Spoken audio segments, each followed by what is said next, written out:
Petit circuit nocturne à Plovdiv, ville européenne de la culture 2019. Nous sommes sur la place centrale et nous apercevons l'ancien hôtel Trimoncium. Trimoncium, c'est donc l'ancien nom de Plovdiv au temps du monde romain. La salle de concert est presque dans la pénombre. Le jardin du tsar Siméon est joliment illuminé.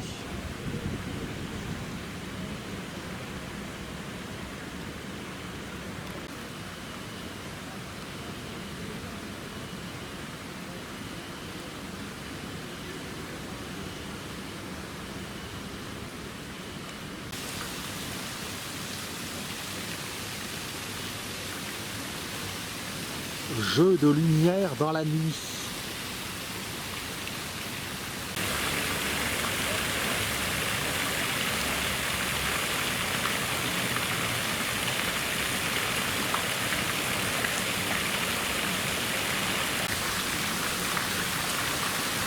La place centrale, vue depuis les jardins du tsar Siméon.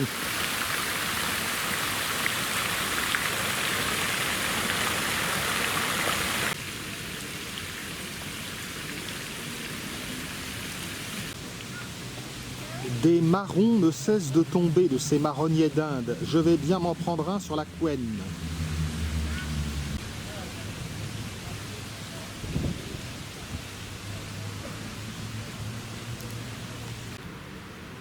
Je me dirige vers le lac artificiel où les jets d'eau offrent des jeux de couleurs.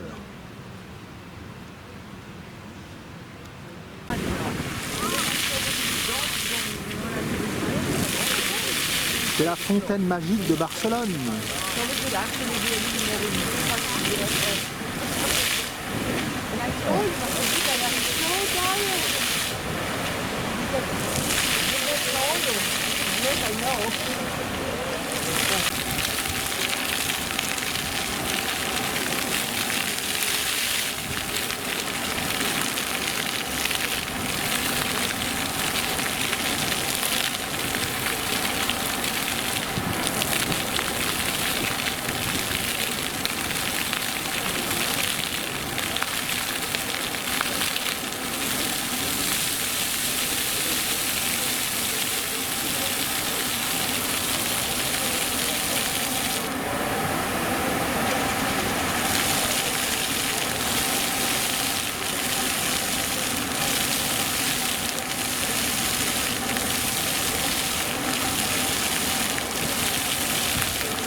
Un beau spectacle pour les amoureux.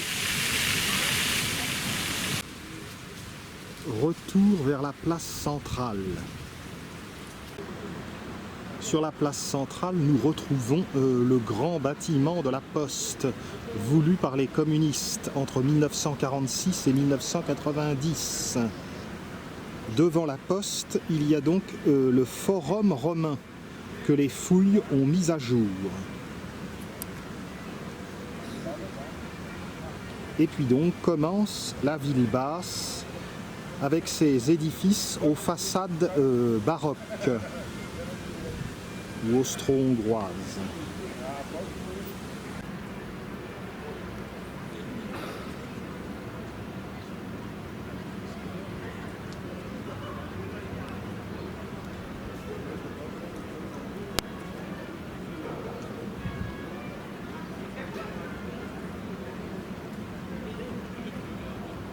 Rue William Gladstone.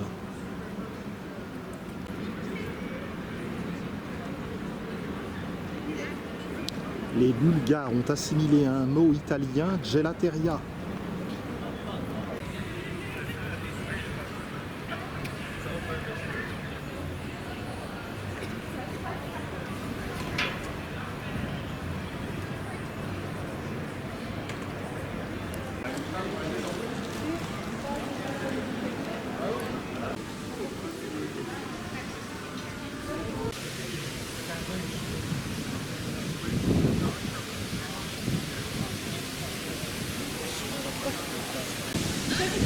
les façades de la place Stéphane Stambolov.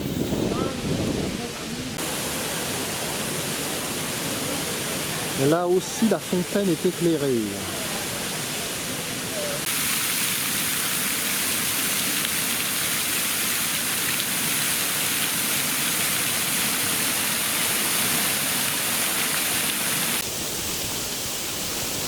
L'hôtel de ville de Plovdiv, superbement illuminé le soir.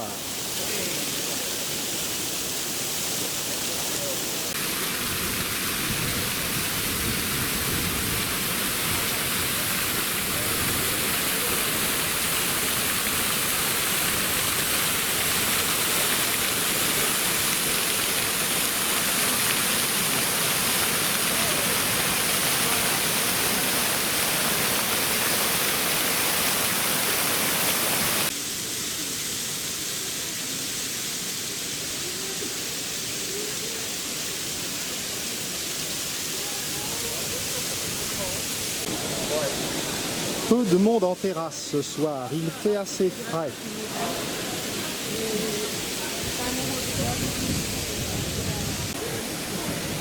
La rue Alexandre Ier de Battenberg, qui est très aristocratique.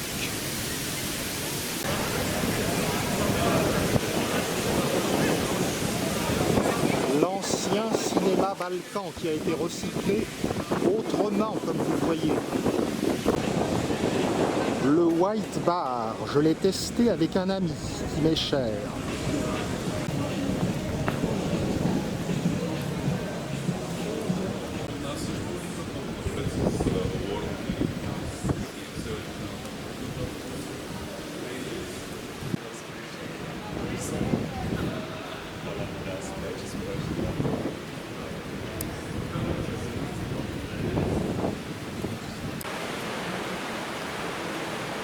Par ici, je ne suis pas allé de jour, ça mérite peut-être un petit effort de quelques marches.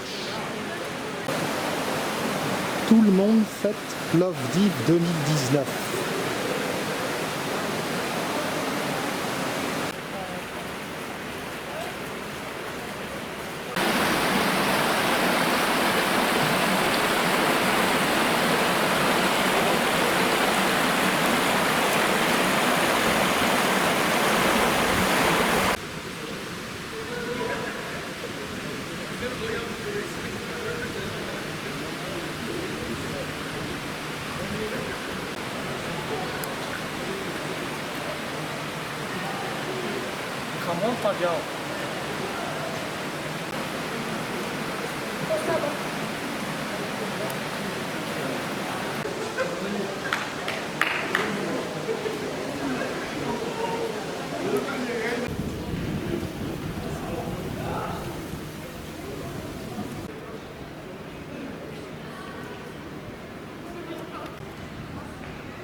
La grande spécialité.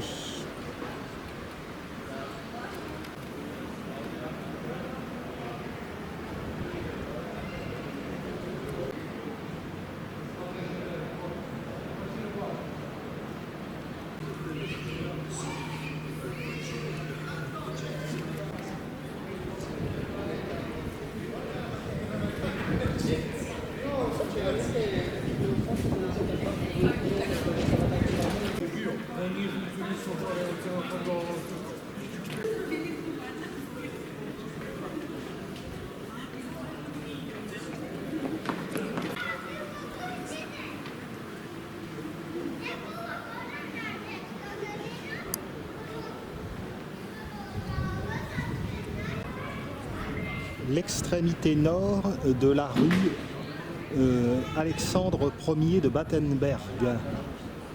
On arrive sur la place Djoumaya avec la mosquée et le stade romain.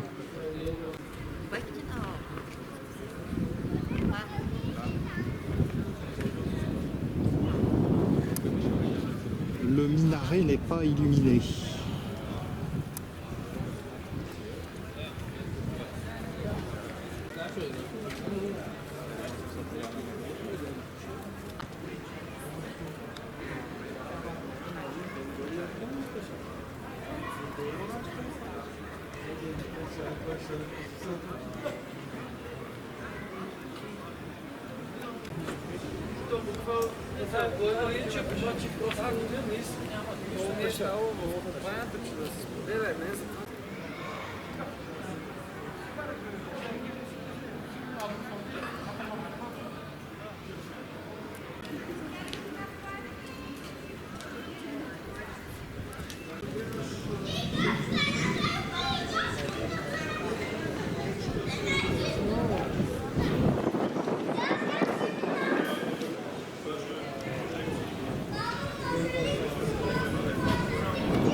La montée à la vieille ville.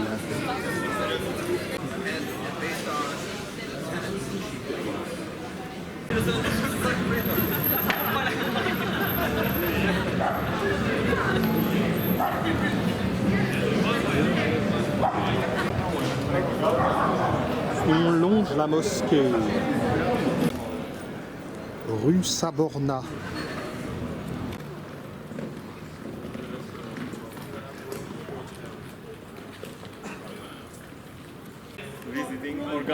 Le clocher de l'église Notre-Dame est bien illuminé.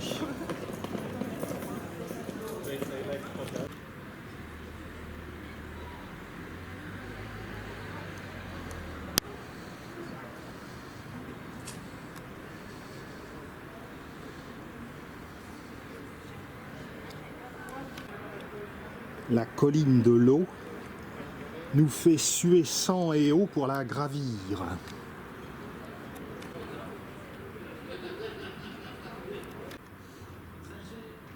L'éclairage est un peu faible.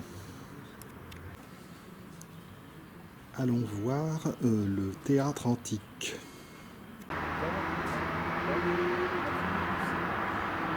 Il est très bien éclairé.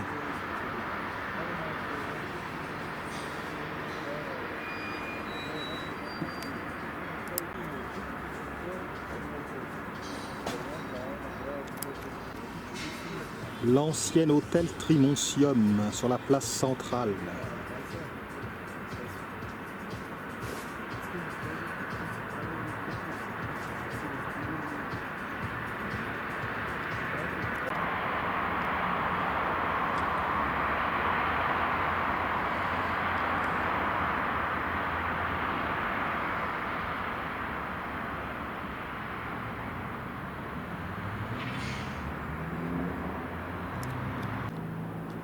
Allons voir si la maison de Lamartine est éclairée.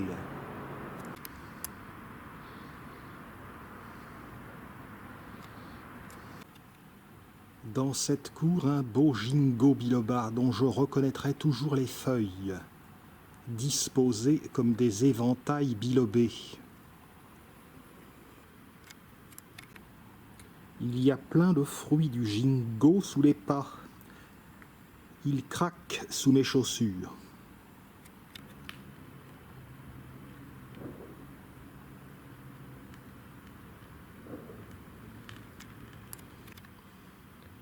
Pas trop éclairée, la maison qui a abrité Lamartine. Le temps s'est suspendu. Il a suspendu son vol pour ce poète décédé en 1869.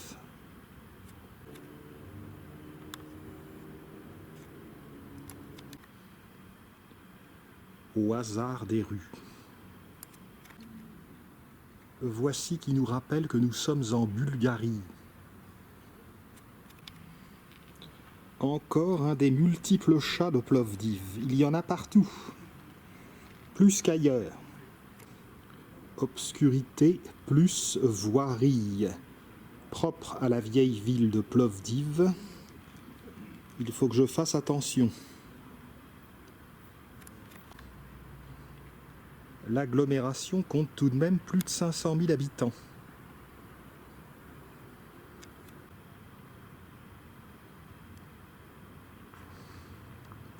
Encore une belle maison du baroque de Plovdiv, mais dans la pénombre.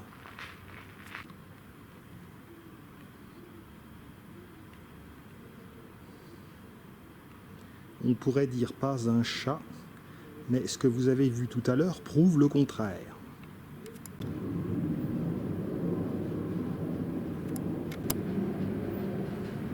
Ça me rappelle la moussaïa à Paris.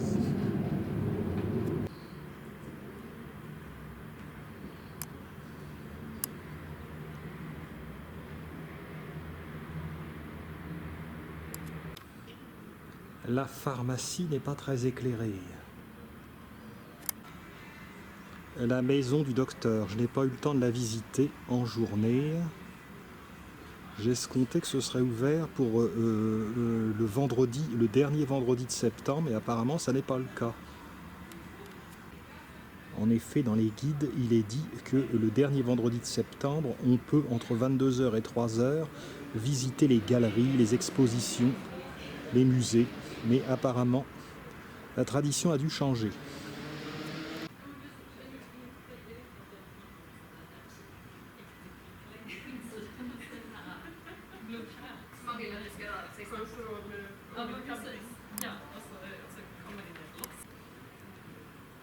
Le clocher de l'église Saint-Constantin et Sainte-Hélène n'est pas illuminé.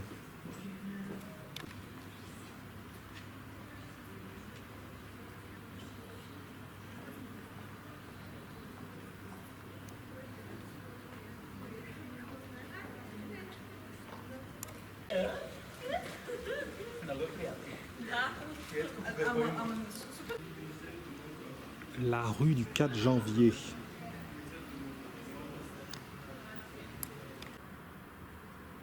Force est de constater que fin septembre, le vieux Plovdiv est délaissé au profit de la ville basse, où se concentrent d'ailleurs la plupart des restaurants.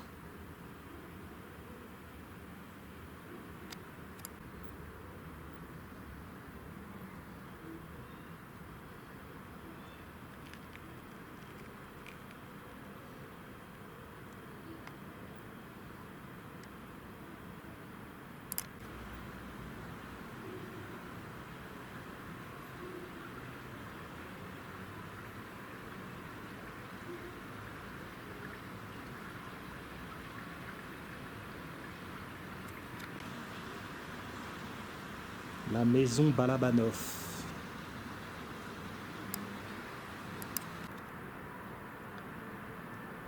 Encore un.